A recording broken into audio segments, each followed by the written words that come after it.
Bonjour à tous, c'est Claire, bienvenue dans cette vidéo. Je vais vous présenter les énergies pour la semaine prochaine. Alors pour ça, j'ai utilisé le Mythic Oracle, l'oracle mythique, qui a été dessiné aussi par Michel Lee Félan, qui a fait le Dreams of Gaia. Alors pour lundi-mardi, la première carte que l'on a, alors c'est un dieu qui s'appelle Pontos, ça fait partie des dieux très anciens. Il incarnait la mer. D'ailleurs, il était associé en partenariat avec Thalassa, qui est l'esprit de la mer. Donc cette carte-là, elle représente l'inconnu. Alors l'inconnu, ça peut être plusieurs choses. Hein. L'inconnu, ça peut être l'inconscient, donc un travail de l'inconscient, une remontée des choses de l'inconscient. Maintenant, on commence à avoir l'habitude d'être brassé. Après, ça peut être quelque chose de très pratique, c'est-à-dire se lancer dans quelque chose qu'on ne connaît pas, dans une aventure qu'on ne connaît pas, dans une relation. Voilà, se lancer dans une relation, c'est un peu se jeter dans le vide, prendre ce risque, partir à l'aventure. Ça peut être aussi tester quelque chose qu'on n'a jamais fait. Donc il y a toujours un côté un peu effrayant et un côté risque, et aussi un côté un petit peu excitant. Donc ça, ce sera pour lundi et mardi.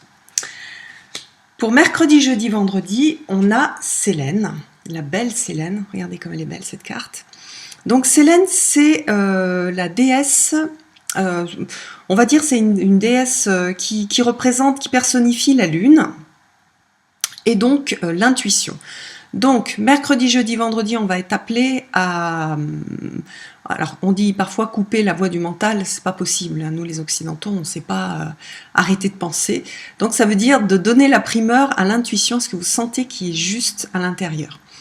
Donc vraiment 3 jours pour travailler son intuition, pour suivre son intuition, pour ne pas faire forcément les choses de façon logique, mais pour faire les choses de façon plus sensible. On va être vraiment amené à écouter notre intuition, à écouter notre petite voix intérieure. Voilà, donc 3 jours pour écouter sa voix intérieure.